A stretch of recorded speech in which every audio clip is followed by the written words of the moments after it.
Hello everyone, welcome to my YouTube channel eye of law. मेरे channel पे आपको law से रिलेटेड सारी वीडियोस देखने को मिलेंगी। इससे पहले मैंने ज्यूरिस्प्रूडेंस की एक सीरीज बनाई हुई है जो आपके एग्जाम पॉइंट ऑफ व्यू से आपके लिए काफ़ी हेल्पफुल होगी। अभी हमारी करंटली टॉट की सीरीज चल रही है जो आपके एग्जाम के लिए काफ़ी हेल्पफुल होगी।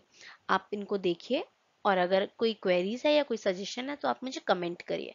चलिए आज का टॉपिक स्टार्ट करते हैं। आज का टॉपिक है लॉ ऑफ टॉर्ट का, स्ट्रिक्ट लाइबिलिटी का या फिर एब्सोल्यूट लाइबिलिटी का। स्ट्रिक्ट लाइबिलिटी में हम जनरल डिफेंसेस भी कवर करेंगे जो अलग से भी क्वेश्चन बन के आते हैं एग्जाम में। स्ट्रिक्ट लाइबिलिटी या एब्सोल्यूट लाइबिलिटी को देखने से पहले हम लाइबिलिटी क्या होती है उसको देखते हैं। Introduction of liability. Every person has certain legal rights. हर किसी के कुछ ना कुछ लीगल राइट्स हैं and it is the duty of the other persons to respect them. मेरे लीगल राइट्स की रिस्पेक्ट करना आपकी ड्यूटी है, आपके लीगल राइट की रिस्पेक्ट करना मेरी ड्यूटी है।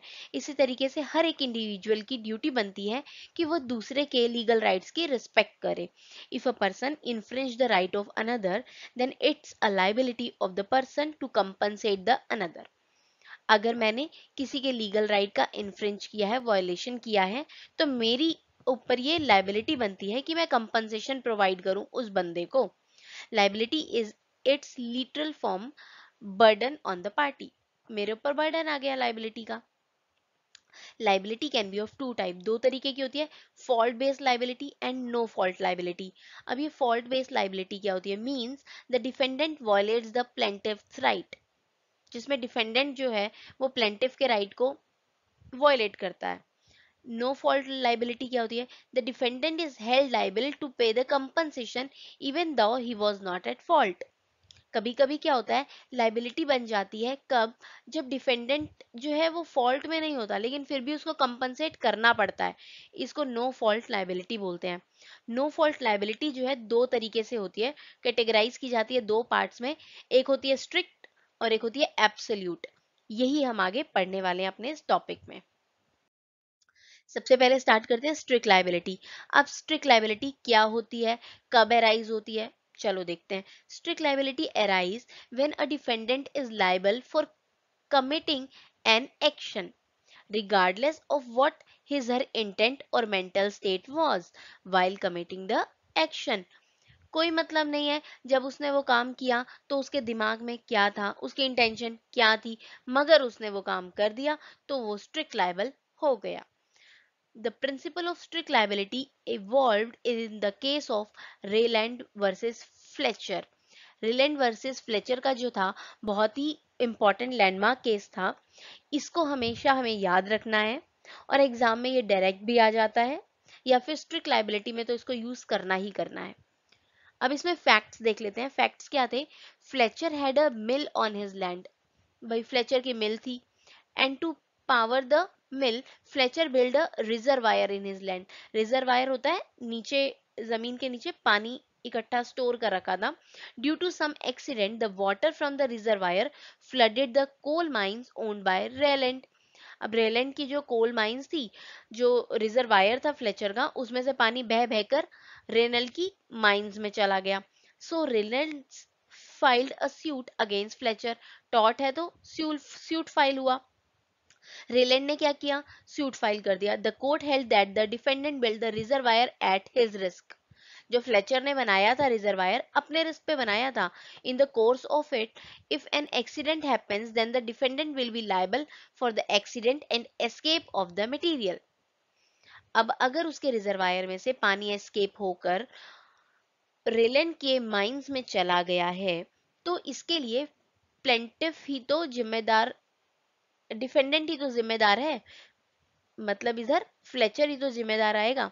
The principle of strict liability states that any person who keeps hazardous substance, जो कोई भी एक हार्मफुल कोई सब्सटेंस उसने रखा हुआ है इन हिज प्रेमिसेस, अपने प्रेमिसेस के अंदर, will be held responsible if such substance escape from the premises and cause any damage.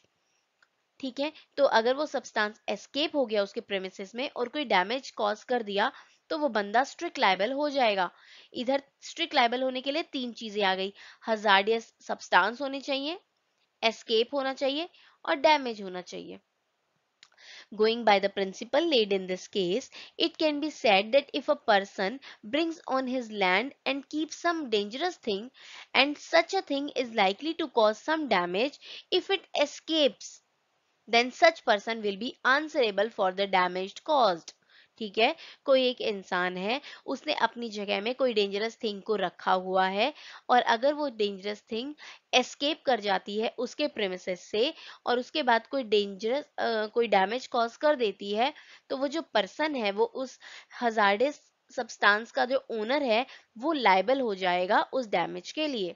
The person from whose property such substance escaped will be held accountable even when he has not been negligent in keeping the substance in his premises. The liability is imposed on him not because there is any negligence on his part, but the substance kept on his premises is hazardous and dangerous. इसलिए नहीं कि वो negligence उसने कर दिया इसलिए वो liable हो जाएगा, नहीं, बल्कि उसने जो हजार्डस या डेंजरस सामान रखा हुआ है उसके कारण वो लायबल है। Based on this judicial pronouncement, the concept of strict liability came into existence.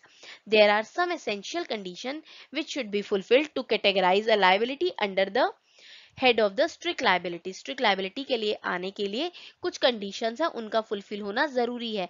अब हम वो कंडीशंस देख लेते हैं। एसेंशियल्स ऑफ स्ट्रिक्ट लाइबिलिटी, जैसे कि मैंने बताया 3 चीजें होनी जरूरी है। एक डेंजरस सब्सटेंस होना जरूरी है, उसका एस्केप होना जरूरी है, और उस एस्केप के बाद कोई डैमेज कॉज होना जरूरी है। Dangerous substance. The defendant will be held strictly liable only if a dangerous substance escaped from his premises. कोई dangerous substance ही escape हुआ तभी वो liable होगा. For the purpose of imposing strict liability, a dangerous substance can be defined as any substance which will cause some mischief or harm if it escape. कोई भी substance अगर वो escape कर जाता है और अगर एस्केप करने के बाद वो कोई हार्म प्रोड्यूस करता है तो उसको हम कह देंगे ये डेंजरस है भाई। थिंग्स लाइक एक्सप्लोजिव्स रखना, टॉक्सिक गैसेस रखना, electricity etcetera can be termed as dangerous thing. अब डेंजरस थिंग है, स्ट्रिक्ट लाइबिलिटी के लिए उसका एस्केप होना जरूरी है। On one more essential condition to make the defendant strictly liable is that the material should be escaped from the premises and should not be within the reach of the defendant after its escape. Escape हो जाए और फिर defendant के reach में भी ना रहे।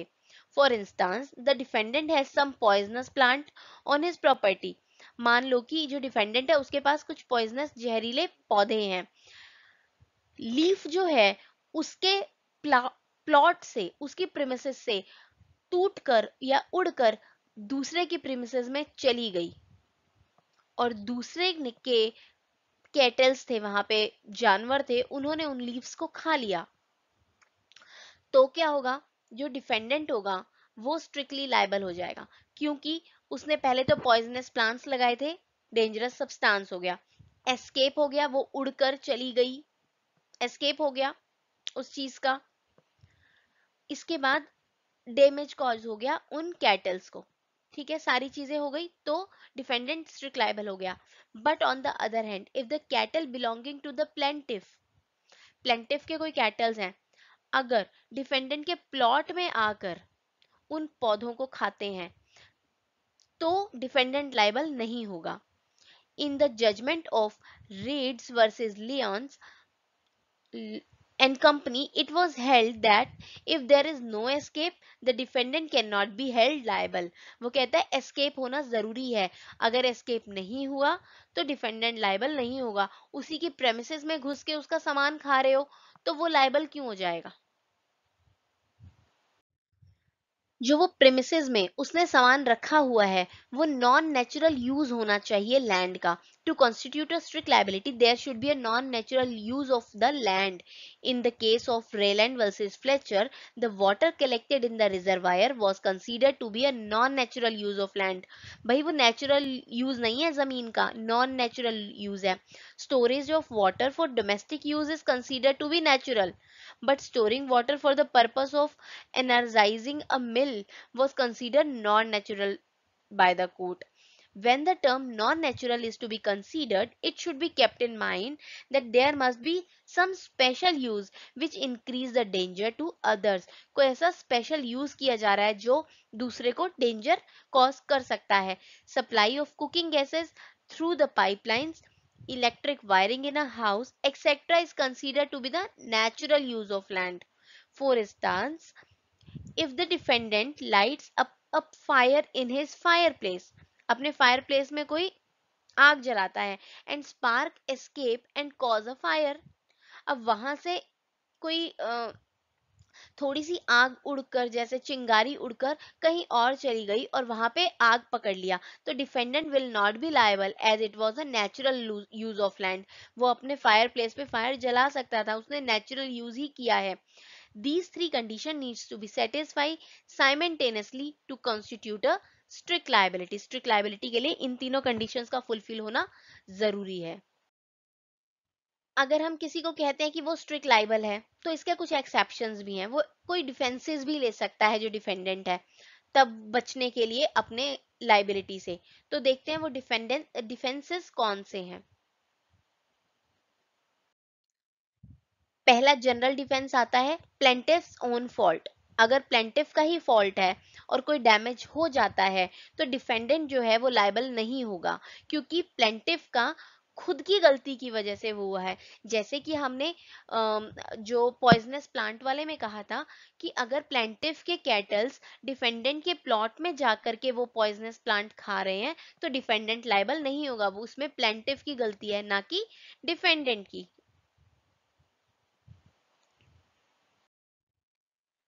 Next आता है act of God. The phrase act of God can be defined as an event which is beyond the control of the human agency. भाई मेरा कोई अधिकार ही नहीं बचा उसके ऊपर, मैं कुछ कर ही नहीं सकती थी उस चीज के अंदर. वो एक्ट ऑफ गॉड था और वो चीज हैपनिंग हो गई. Such acts happen exclusively due to natural reason and cannot be prevent even while exercising caution and foresight. मैंने पूरा properly cautions लिए लेकिन फिर भी वो चीज हो ही गई, मेरे जोर में नहीं थी उसको रोकना.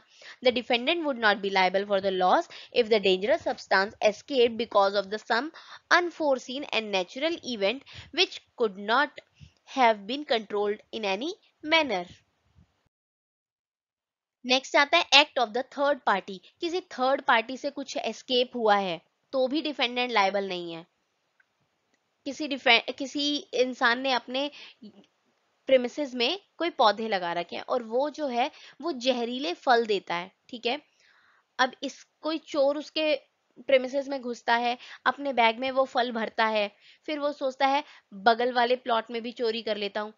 अब वो बगल वाले प्लॉट में चोरी करने जाता है, वहां पे उसको कोई और अच्छा सामान मिल जाता है तो जो वो फल का बैग है वो बगल वाले प्लॉट में रख देता है और फिर बाकी सामान वहां से उठाकर भाग जाता है चोरी करके. अब वो जो बैग में से जब फ्रूट्स वहां पे बिखरते हैं तो जो दूसरा प्लॉट वाला है उसके जानवर उस फ्रूट्स को खा लेते हैं. तो डिफेंडेंट का इसमें कोई रोल आया नहीं आया. उसने खुद तो फेंके नहीं वो जितने भी फ्रूट्स थे, वो तो किसी थर्ड पर्सन ने लेके गए थे, ठीक है. The rule also does not apply when the damage is cause due to the act of the third party. The third party means the person is neither the servant of the defendant nor the defendant has any contract with them or control over their work. But where the acts of third party can be foreseen, the defendant must be due care. Otherwise, he will be held responsible. ठीक है. Next देखते हैं.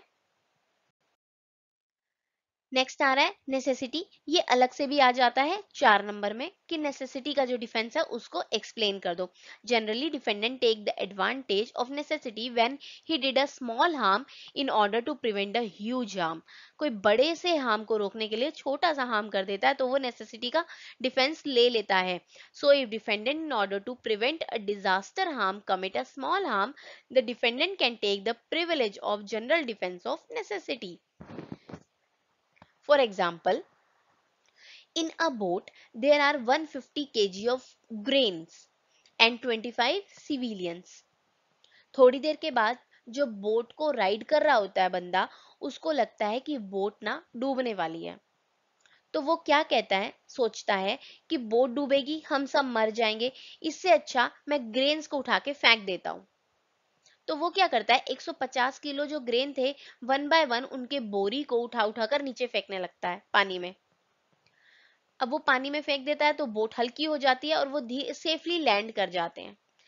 जब वो safely land कर जाते हैं तो जो ओनर ऑफ द ग्रेन होता है वो फाइल कर देता है suit against the owner of the boat के। मगर यहाँ पे ओनर ऑफ द बोट जो होता है डिफेंस ले लेता है किसका, नेसेसिटी का। वो कहता है कि यहाँ पे नेसेसिटी थी, मुझे 25 सिविलियंस को बचाना था, इसलिए मैंने गेहूं के या ग्रेन्स के जो बोरे थे उनको पानी में फेंक दिया। और यहाँ पे कोर्ट उसको ग्रांट भी करता है ये नेसेसिटी का डिफेंस। इसी का ये एक केस है लेक वर्सेस ग्लैंडस्टोन का, तो ये भी आप पढ़ सकते हैं। नेक्स्ट डिफेंस आता है स्टैट्यूटरी अथॉरिटी। भाई इनको तो परमिशन है, ये कुछ भी करेंगे और ये डिफेंस लेकर हट जाएंगे, ठीक है। Every so often the authority charged with providing a service to society is exempted from liability if they are not found negligent।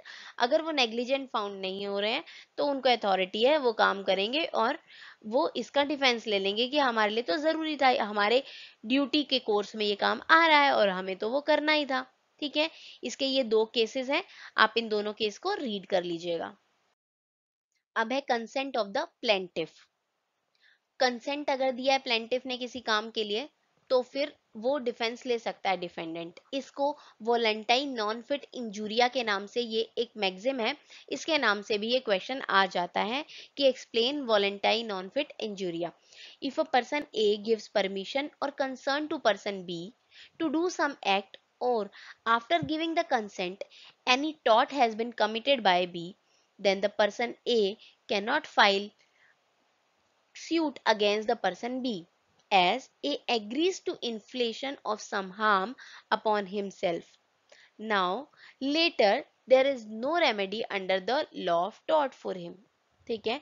For example A and B जो है नेबर्स हैं and they share the same water source which is situated on the land of A, and if the water escapes and cause damage to B, he cannot claim damages as A would not be liable for the damage।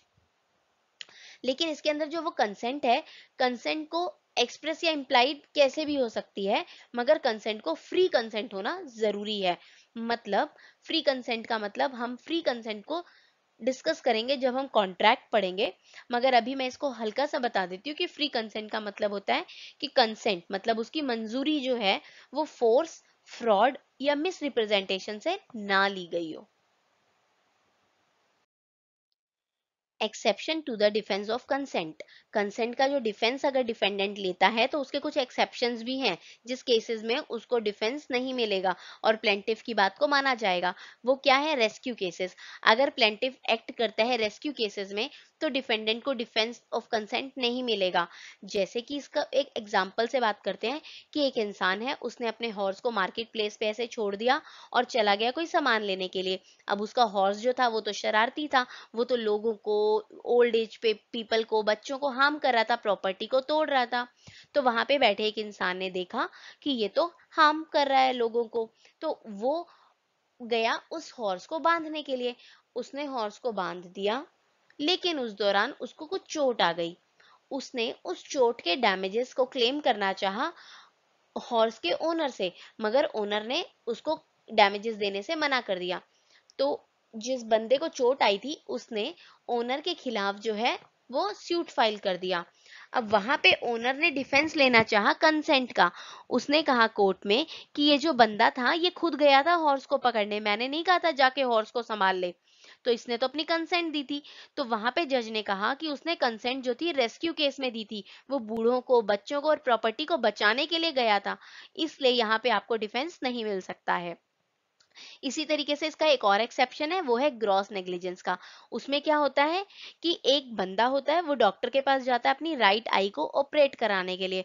अब doctor जो है negligence कर देता है और उसकी left आई को operate कर देता है। अब वो बंदा जब होश में आता है ऑपरेशन के बाद, तो कहता है मेरी तो राइट आई को ऑपरेट करना था, आपने लेफ्ट आई को ऑपरेट कर दिया है, और वो डॉक्टर के अगेंस्ट जो है सूट फाइल कर देता है। डॉक्टर वहां कहता है इसने कंसेंट दिया था भाई मुझे तो ऑपरेशन करने का। तो कोर्ट ने कहा कि भाई उसने ऑपरेशन आपको राइट आई का करने के लिए दिया था, आपने उसके लेफ्ट आई को क्यों ऑपरेट कर दिया, यहाँ पे आप ये डिफेंस नहीं ले सकते हो। तो कंसेंट का जो ये डिफेंस के दो एक्सेप्शंस हैं। ठीक है, अब आगे देखते हैं। Absolute liability. अब स्ट्रिक्ट लाइबिलिटी का कॉन्सेप्ट हमारा खत्म हो गया, अब शुरू होता है एब्सोल्यूट लाइबिलिटी। एब्सोल्यूट लाइबिलिटी जो है वो कुछ भी नहीं है। जब हम स्ट्रिक्ट लाइबिलिटी में से एक्सेप्शंस को निकाल देते हैं, जनरल डिफेंसेस को निकाल देते हैं, तो हमारा एब्सोल्यूट लाइबिलिटी आ जाता है। The rule of absolute liability in simple word can be defined as the rule of strict liability minus the exceptions minus the general defenses. In India, the rule of absolute liability evolved in the case of MC Mehta versus Union of India. Rule of strict liability हमने देख लिया था Rylands versus Fletcher के case में arise हुआ था, और यहाँ पे जो था ये एब्सोल्यूट लाइबिलिटी का case M C Mehta versus Union of India के केस में इवॉल्व हुआ है। ठीक है, this is one of the most landmark judgement which relates to the concept of absolute liability. अब इस जो केस के M C Mehta versus Union of India case के फैक्ट्स क्या थे, आर द सेम। कुछ इसमें क्या था कि कुछ ओलियम गैस थी leaked in a particular area in Delhi from कोई एक इंडस्ट्री से, दिल्ली की इंडस्ट्री से जो ओलियम गैस है वो लीक हो रही थी। Due to the leakage many people were affected. The Apex Court then evolved the rule of absolute liability on the rule of strict liability and stated that the defendant would be liable for the damage caused without considering the exceptions to the strict liability rule. According to the rule of absolute liability, if any person is engaged in an inherently dangerous or hazardous activity, and if any harm is caused due to any person due to any accident which occurred during carrying out such inherently dangerous or hazardous activity, then the person who is carrying out such activity will be held absolutely liable. The exception to the strict liability rule also would not be considered. कोई exception भी consider नहीं किया जाएगा.